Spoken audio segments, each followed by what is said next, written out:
When we're dealing with multiplying or dividing imaginary numbers, we have to be careful about the order in which we do this multiplication or division.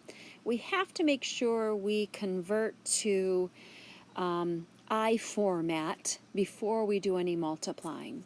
So for instance, in this example 3a, we recognize that the first radical is -6. So that's the same as the square root of -1 times the